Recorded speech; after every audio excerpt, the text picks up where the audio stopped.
mañanera de Ángel correspondiente al jueves de la semana en curso. Jueves 11 de noviembre del año 2021. Mire, yo a veces pienso, por la edad, bueno, digo yo, a ver Ángel, ¿qué puedes ver que no hayas visto ya? Y la verdad es que cada día me sorprendo de ver cosas que jamás imaginé vería. Viene a cuento esto por el ridículo desde el punto de vista de la norma administrativa que ha involucrado tanto al presidente, al Bulto López, como al flamante amigo del presidente y disque secretario de Gobernación, y al flamante designado, todavía falta la aprobación en Cámara de Diputados, de Pablo Gómez Álvarez como jefe de la Unidad de Inteligencia Financiera. ¿A qué me refiero? Mira, en primer lugar, Pablo Gómez en esa posición no sería subordinado del presidente. No tiene línea directa, aun cuando en la práctica posiblemente la fuere a tener, pero en términos administrativos no la tiene. Su área depende de la Secretaría de Hacienda y específicamente del Secretario de Hacienda y Crédito Público. En este caso del Benito Juárez, que nadie sabe dónde anda. No sé si agarró el carruaje donde la película aquella y anda recorriendo, no sé, el país o Xochimilco, que de ahí es originario, ¿verdad? Pero no aparece por ningún lado. Lo correcto desde el punto de vista administrativo y sobre todo político era que Pablo se presentara con el presidente o que el secretario de Hacienda, el Benito Juárez, le hablara: oye Pablo, tengo esta instrucción del presidente de la República, serías tan amable de visitar, de verme aquí en la oficina para que nos pongamos de acuerdo, en la etcétera, etcétera. Pero era el secretario de Hacienda, no, sino que el presidente, el Bulto, directamente le ordena al secretario de Gobernación: dale posesión a Pablo, que es una persona, y ahí sí exageró el presidente, incorruptible, honesto, y esto, una serie de adjetivos ahí que le puso mucha crema a los tacos el Bulto. Pero en fin. Y lo peor es que el secretario de Gobernación sabe que es incorrecto lo que hizo. En primer lugar, es una propuesta del presidente, pero una designación es ya, órale, éntrele. No, está sujeto todavía a la aprobación en Cámara de Diputados. Pero bueno, son las cosas que yo pensé que jamás vería de este gobierno. Sin embargo, las que me faltan ahora por ver en cuanto a torpezas político-administrativas. Llega un personaje a la Unidad de Inteligencia Financiera que en su vida ha trabajado en el sector público, pero tampoco en el sector privado. Pablo jamás ha trabajado. Ha vivido de grillo toda su vida en el Poder Legislativo, saltando de diputados al Senado, del Senado a la Asamblea Legislativa, de la Asamblea Legislativa otra vez a diputados, de diputado acá y acá y acá. Pero Pablo desde 1979, como dicen, la ha venido bateando. Sí, ya lleva 42 años bateando arriba de 300. En ese tiempo, Pablo, aprovechándose de ese ambiente perverso, que es una forma de corrupción, utilizó sus posiciones a lo largo de esos decenios para colocar a una parte no menor de su parentela, real o política, directa o política. Pablo, pues, ha disfrutado las mieles de ese estado que él dijo en una excelente entrevista que le hizo la cronista parlamentaria de Excelsior, Leticia de la Rosa, Leticia Robles de la Rosa, creo que es su nombre, una disculpa, Leticia.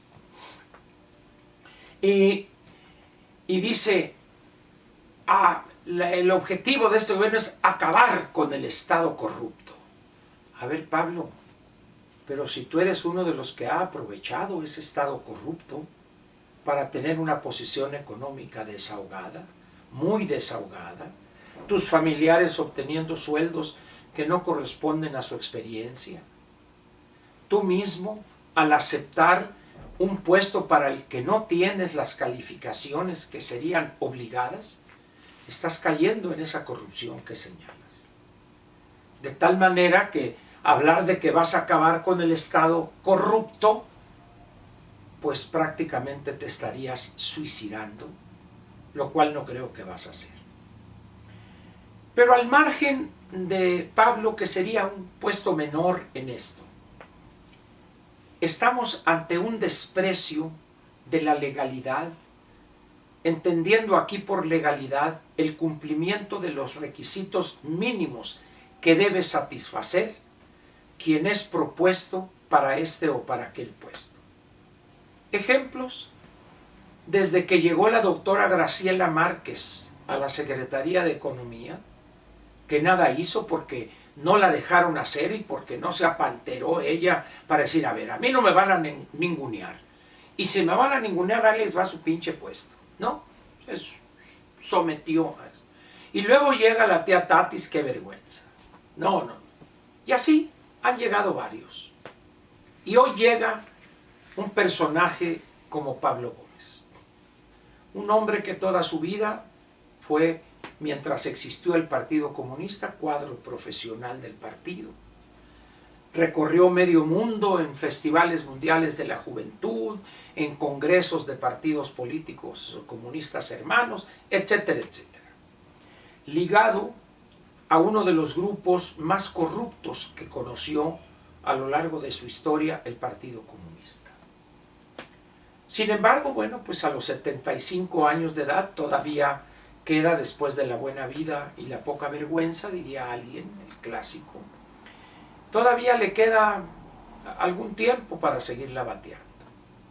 Su gran aspiración es ser jefe de gobierno de la Ciudad de México. Y para que vean ustedes, como diría Groucho Marx, si no le gustan estos valores, dijo, o estos principios, no se preocupe, tengo otros.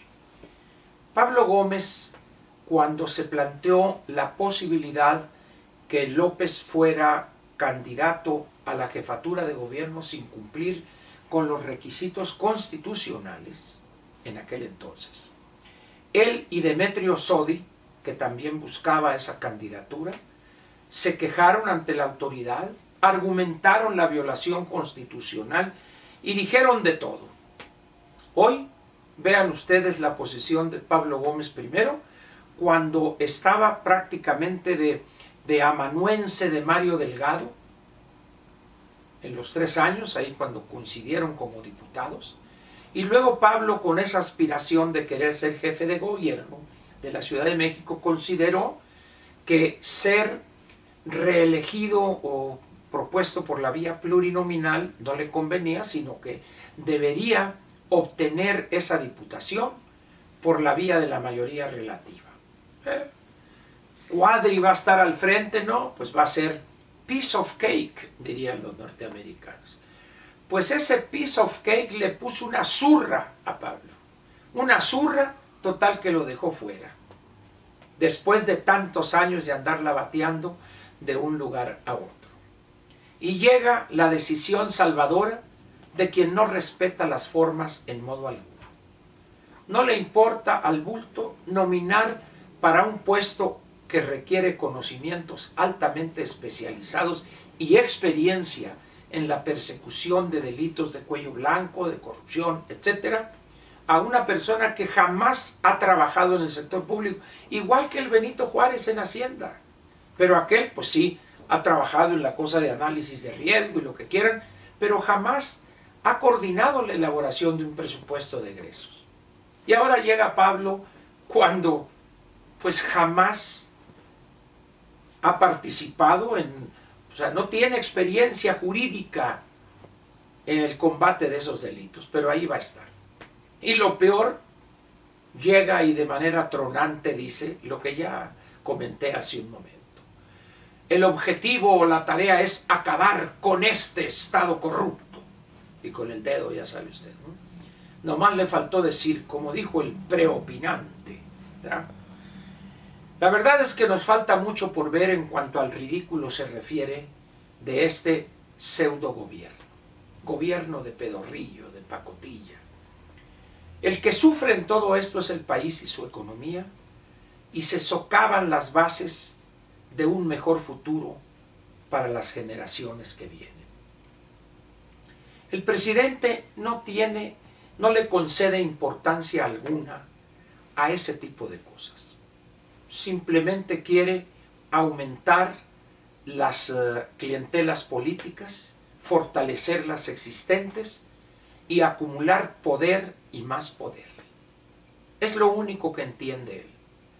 Ordenar recortarle al INE casi 5,000 millones de pesos exhibe su mezquindad y su pequeñez, pero también su cobardía. En fin, ahí están los diputados de Morena para aprobar de manera lacayuna, servil, las peores ocurrencias del bulto López Obrador. Decía, lamentable para el país, pero a esta situación que cada día se ve con mayor claridad y es cada día más evidente la pérdida de cordura, de salud mental por parte del presidente, y los empresarios y las cúpulas, los directivos de las organizaciones empresariales enmudecen en un silencio cómplice y cobarde. No hay país que con esas conductas de personajes importantes de la vida económica y política del país pueda llegar la nave a buen puerto. No lo hay. Por eso yo le pregunto a usted hoy, ¿a dónde va a llegar esto? ¿Cómo va a terminar esto? ¿Es usted tan ingenuo, y se lo pregunto con respeto, para pensar que la nave va a llegar a buen puerto? ¿O es usted tan ingenuo para pensar que no vamos rumbo a la debacle económica y ahora política, con esa venganza propia de un cobarde que fue derrotado en buena lid y exhibida a sus gentes en la Cámara de Diputados por el doctor Córdoba? ¿Piensa usted que nos estamos alejando de una crisis política? ¿No ve las señales de que vamos rápida y aceleradamente a una crisis política? ¿Cómo piensa usted que llegaremos a las elecciones estas del año próximo y a las del 23 con el Estado de México, la joya de la corona, y también, por supuesto, la elección del 24? Y vamos a ver qué pasa este jueves de la próxima semana. De mañana en 8, diría el clásico. Jueves 18, Cumbre de Norteamérica. Trudeau, Biden y López. No quiero ni imaginar lo que va a suceder en esa reunión. Pero en fin, así es esto. Lo espero mañana viernes para cerrar una semana más en este modesto ejercicio de comunicación. Gracias.